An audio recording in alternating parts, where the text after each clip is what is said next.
The views and opinions expressed in this podcast are those of the hosts and guests and do not necessarily reflect the official policy, position, or views of SWSC or the Sudbury Wolves Hockey Club.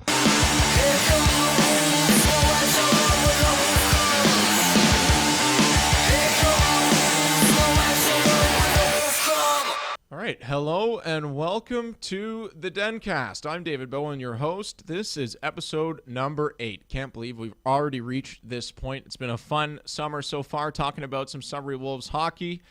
Today's episode is going to be a little bit different, a bit more of an informational episode, and unfortunately you're stuck with just me. No guest for today, but don't worry, we'll get guests coming in for the future DenCast episodes. But we're going to have some fun today, so if you're in your car driving or you're at home watching on YouTube, grab some popcorn, settle down. Let's talk about some important stuff relating to the Wolves this season. The 2025-2026 schedule came out. We're going to take a look at that, talk about the home opener, talk about some of the toughest stretches of the season, and give you guys one game to circle on the calendar for this year's season.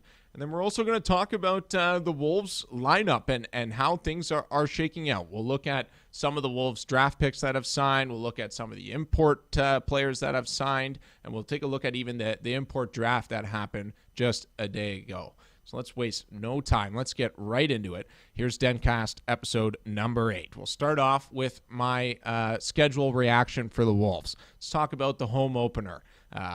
Home opener will be against none other than the rivals in the North Bay Battalion. Friday, September 19th is the home opener, and the Wolves in North Bay will get the OHL season underway. And I think this rivalry is going to be a bit more competitive than it was a year ago. Obviously, North Bay was a team that barely made the playoffs last year. They beat the Wolves in the final game of the regular season in order for them to make the playoffs. But I think this year it's going to be a bit of a different story for the North Bay Battalion. They were a retooling team last year. They traded away, obviously, two of their best players in Owen Van Steetzl and Anthony Romani to Barrie. But they got back a pretty good player in return, and I'm thinking of Shamar Moses. He came over to the battalion last year. He picked up 48 points in 61 games with North Bay. He's a 5th-round pick in the NHL, and he will come back for the battalion. I expect him to be a force for North Bay. And then I'm also thinking of their goaltender as well. 2006-born goaltender, right-handed catching goaltender, Mike McIver, I think has the chance to be one of, if not, the best goaltender in the Ontario Hockey League this season. His stats on a team that barely made the playoffs are pretty incredible. I'm looking at a record of 22 wins, 17 losses in regulation, 3 in overtime and shootout, and then his goals against was 2.86, and he had a save percentage of .910. That is impressive stuff for any goaltender in the OHL, even on one of the better teams. And MacGyver did that playing in front of a North Bay team that barely made the playoffs. So North Bay is going to be much more competitive, and that home opener is going to be a fun one between the Wolves and the Battalion. And then they get to finish it against the North Bay Battalion as well. The Sudbury Wolves finished their season against the North Bay Battalion at the Memorial Gardens, last game of the year. That game is played on March 22nd. And last year it was important for North Bay because they had to win to get into the playoffs. It wasn't really important for the Wolves. They had already secured their position. But I think this year it'll look a lot different. I think both of these teams will be fighting and jousting for positioning all the way until that last game of the regular season. So September 19th, home opener against North Bay. Make sure you're there. And if you've looked at the Sudbury Wolves schedule release online, you might have noticed that the green and white Sudbury Wolf logo is back, and there's going to be the Wolves are going to be wearing the classic green and white jerseys more often this year than they have in maybe the last decade. So for all you folks at home, including my father, who love the Wolves in green and white, you're going to see that this season for the Sudbury Wolves. All right, let's kind of look into what I selected as the toughest stretch of games for the Sudbury Wolves this season. And this was a really tough thing to do looking at the schedule because the new rule change, players being able to leave the OHL to go play NCAA hockey, has really how do I word this? It's really made it difficult for general managers and media members around the league to kind of determine where is my team at. If you're a general manager or if you're a fan or a media member, what are the other teams going to look like? It's so hard to determine that this year compared to the previous years where you could pretty much predict all the players that were coming back to specific teams. And what I'm talking about and a team that I looked at is the Brampton Steelheads. I mean, they were a team that if there were no NCAA rule change, they definitely would be, I think, a contender in the East, but they've lost some key pieces. You lose your goaltender in Jack Ivankovich. He commits to play NCAA hockey, and there's rumors about Porter Martone potentially leaving the OHL to play NCAA hockey. That would be a huge hit for them.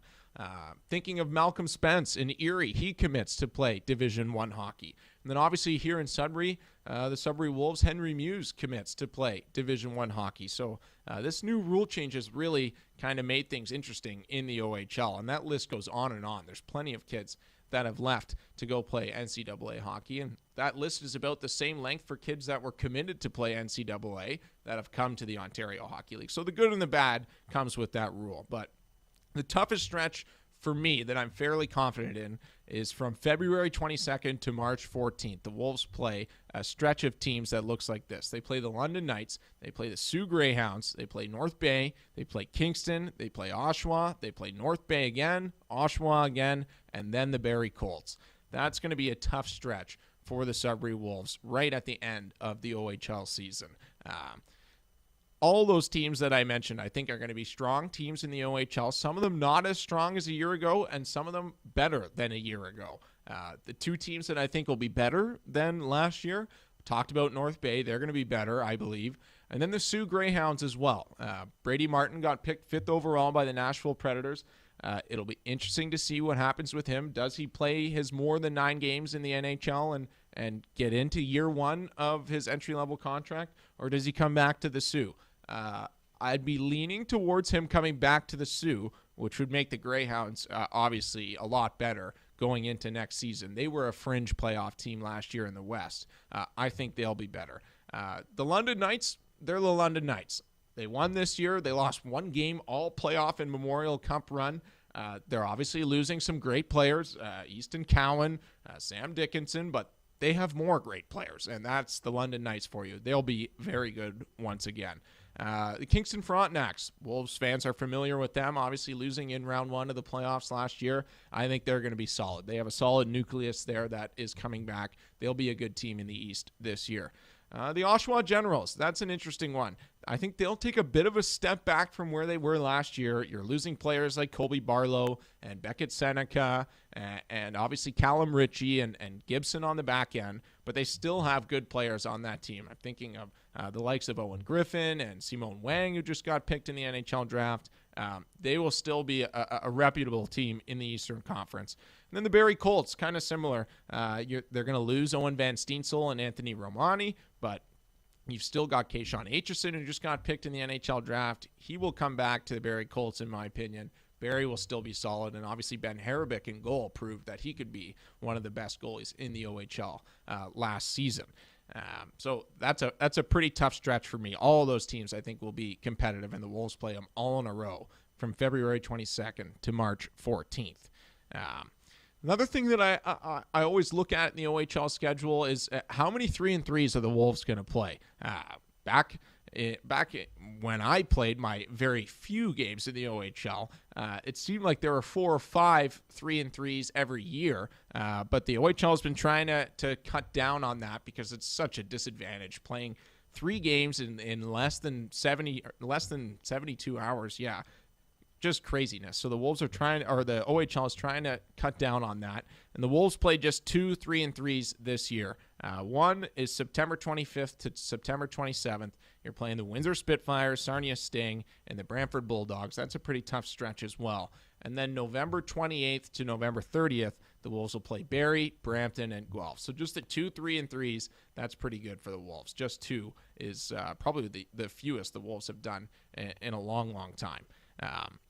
And I was talking about a game for fans to circle on the schedule. Something new this year to the OHL is, well, not to the OHL, I guess, but for the Sudbury Wolves at least.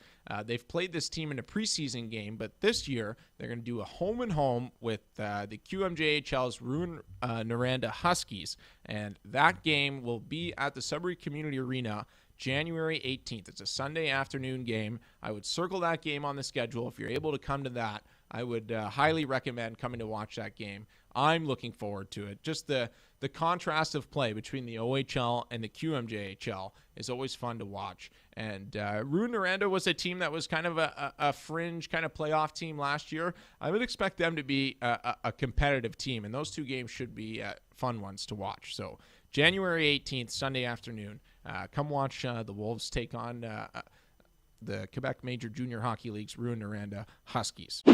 Sudbury, come watch the champs defend the throne. The Sudbury Five are ready to defend their championship title for the 2025-2026 season, and you can be a part of the action right from the start.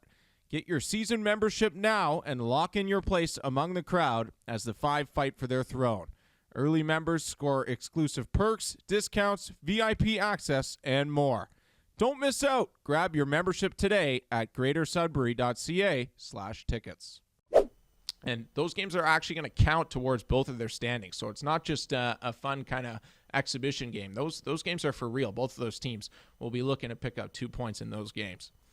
All right, let's move on to some of the signings that the Wolves have made over the last coming days and weeks. We'll start off with the rookie signings from this year's Ontario Hockey League draft. You've got forward Parker Smith, who was picked in the second round. He signed with the Wolves. You've got forward Kingston Harris, who was picked in the sixth round. He has signed with the Sudbury Wolves. He had a great orientation camp. Then you've got first-round pick Braden Bennett. He signed with the Wolves. And then second-round pick Vladimir Provorov also signs with the Wolves. So there's 4 rookies right there that have signed from just this year's Ontario Hockey League draft. I'm going to put up on the screen kind of their stats from their previous season that helped them get drafted. Some things that I want to talk about in terms of who to expect to be on the roster for the Wolves next year for sure. Braden Bennett's going to play for the Sudbury Wolves. First-round pick, he's going to get his chance to play for the Wolves this season. And then Vladimir Provorov, I believe for sure, will be a full-timer for the Sudbury Wolves this season. Second-round pick, the Wolves are excited about him. They're excited about all their draft picks, but I believe Vladimir Provorov, will get a chance to play for the Sudbury Wolves this season. That leaves Parker Smith and Kingston Harris, and I think those two kids are going to have a heck of a battle in main camp trying to secure a full-time spot with the Sudbury Wolves. I was impressed with both of them at orientation camp, but Kingston Harris, for a 6th-round pick, he made his mark in the second blue and white game, scoring 4 goals and an assist. That helped him sign his contract for sure, but that'll be an impressive battle come main camp at the end of August. So keep an eye out for that. Then let's talk about some more signings. An import draftee from a year ago, a first-round pick in the 2024 import draft, Jan Chauvin signs with the Wolves. That happened just yesterday.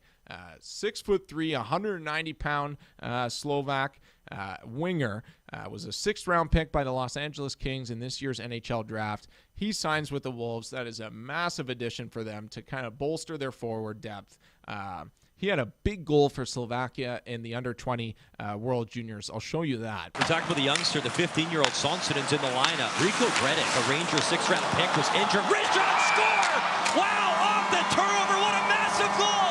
Jan Kovan buries it, and Slovakia's got the 2-1 lead with 3:18 to go.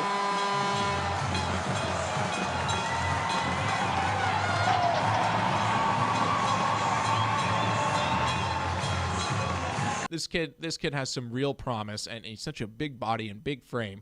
He's a great addition for the Wolves. So, Jan, welcome to Sudbury. We look forward to seeing you here in late August when you come for main camp.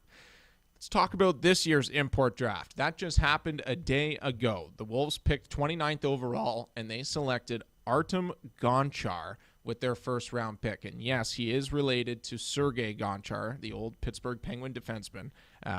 He's a 2006 D-man, left-handed shot. He was selected in the 3rd round by the New York Rangers this year, and he's very likely to be joining the Wolves this season. Kind of collaborated with the Wolves Instagram post about him. He seems to be all in on coming to Sudbury, so looking forward to seeing Artem Gonchar play for the Wolves this season on the back end.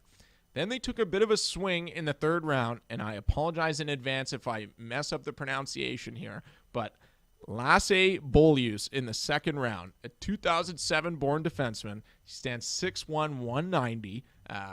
Wolves picked him in the 3rd round, and in the import draft, it's always a guessing game to see if you're going to be able to convince these kids to come over to the Ontario Hockey League.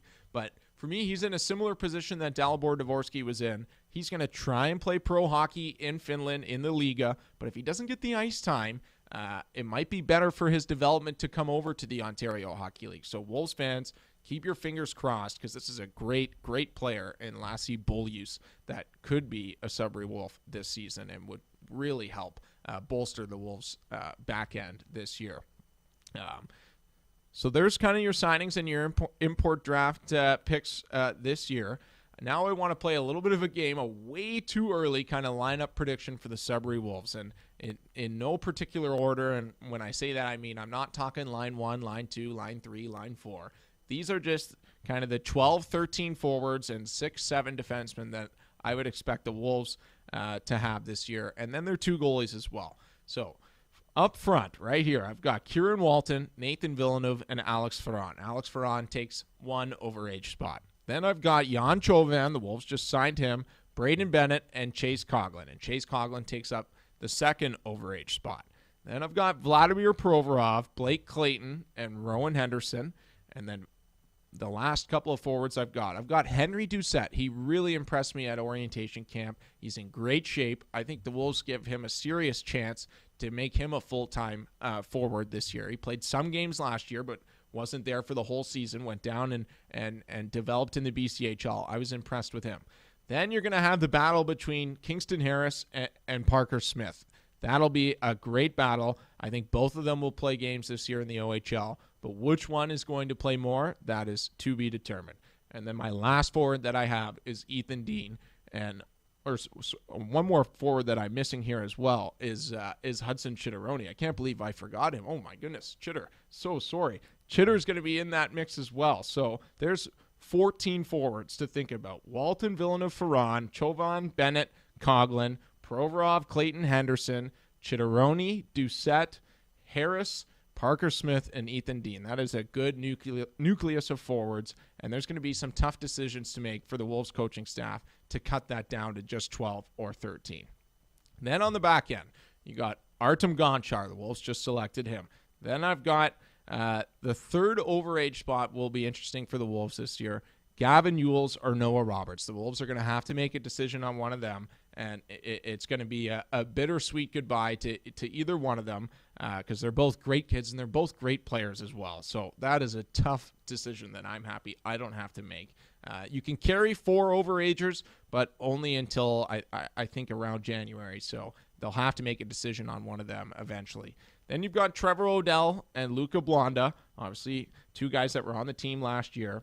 And then for the last couple of defensemen, there's a bunch of guys that are in the mix. I'm thinking of names like, obviously, Lasse Bolius. If he comes to Sudbury, he for sure will play. I'm thinking of Brady Smith, who was signed by the Wolves. I'm thinking of Caleb Dinovich, who was just drafted by the Wolves, but he's deciding between the USHL or the OHL. I'm thinking of Braden Bruce, who was with the Wolves last year. Those are kind of your guys for the back end right now for the Sudbury Wolves. And then goaltending. Goaltending was tough. Finn Marshall, I've got him as one. Strong start to last year. OHL kind of caught up to him. He got hurt, but then finished really strong for the Wolves. He's one of my goalies. And then the second goalie is really tough for me. There were 3 goalies at orientation camp. I was impressed by all of them, but Mateo Bates is the guy that I've selected as my second goalie. But your guess is as good as mine. It's going to be a battle at camp to determine who's going to be really both goalies for the Sudbury Wolves this season. Well, that is a far too early prediction. for the Sudbury Wolves lineup in 2025-2026. If you guys have any different opinions, drop them in the comments below. But like I said, far too early to be predicting that kind of stuff. But it was fun. It was fun. Another thing that I wanted to do in this episode, being that Canada Day just passed, and this is a kind of a junior hockey podcast. I know we focus on just the Sudbury Wolves, but let's step aside and think about your favorite Canadian World Junior Hockey moments. I'm going to give you my top 3, but I want you guys in the comments below or shoot me a message on Instagram or Twitter to leave your top 3 Canadian World Junior Hockey moments. I'll start with mine. Number 1 for me, Jordan Eberle's tying goal against Russia in the dying seconds in the third period. One of my first really true hockey memories. That's number 1. I'll show you that clip. Filatov with time to the line. Ellis knocks it down. They battle on the wall for it. Ellis in there as well. Boychuk looking for it. Tavares pulls it out. Tavares backhand towards the goal. Loose puck. Everybody scores! Tie game! Can you believe it? Number 2 for me happened not too long ago. Mason McTavish and Connor Bedard swatting the puck off the goal line when it came inches away to going in, and then Canada going back the other way and winning in overtime and winning that game. That's number 2 for me. I'll show you that clip if you don't remember that. Drops it down. McTavish taken down by Hernandez. Hernandez centers it. Lucas in, plays it across. It's on the wall. It's saved by McTavish. He pulled it out of the air. Just pulled it out of the air. Rutio. Back across to Ratu. Ratu feeds it across. Herman trying to center it. That bounced away. Race for it now. Seeley trying to get to it. And Ratu had to retreat as Seeley got a stick on in. Almost a breakaway for Johnson. Now Stankovic. 2-on-1 with Johnson. In comes Stankovic. Pulls it back around. Can't find it. Johnson in the line. Oh, he saved him out. Scores! Kent Johnson. Line. This is incredible. Chip up and it was going right in. That's out of the air. Oh, onto the line. And then number 3, kind of way back into my early childhood days as well. How about Jonathan Toews scoring 3 shootout goals by himself and then Carey Price making the save to win that game against the United States for Canada? Those are my top 3. I'll show you that clip as well. And in comes Toews. Toews shoots, scores! And now Canada can win it. Winnipeg, Manitoba, be proud of Jonathan Toews. Chicago Blackhawk fans get real excited about Jonathan Toews. Canada. Toews to give Canada the lead. Here comes Toews. Shoots, scores! That is a major league kabam. What a goal by Jonathan Toews. Toews is 2 for 2 in the shootout. In he comes again. Makes the move, scores! This guy is unbelievable. Yes, he is. Canada has scored 5 times on 7 attempts, but the shootout continues. And the Americans are going back to Mueller. He's 2 for 2. He's going to get arm weary. 3 times the Americans have faced elimination. 3 times they've scored. 3 times Toews has used a different move. In comes Mueller on Price. Peter Mueller in. Stopped by Price. Canada's going to the gold medal game at the World Junior Hockey Championship. But there's so many good World Junior Hockey moments for Canada. Leave your top 3 in the comments down below. Specific to Sudbury Wolves, I would think the best moment for them, probably, unfortunately for Canada fans, was Ukko-Pekka Luukkonen winning a gold medal. That was a pretty cool moment as well. I know there's other moments as well back in the early 2000s with the Felinos, but for me, that's the most memorable one for Sudbury Wolves World Junior Hockey moments. All right, that's it for DenCast episode number 8. Leave your comments down below about your predictions for the Wolves lineup and your top 3 Canadian World Junior Hockey moments. We'll see you for episode 9 next week.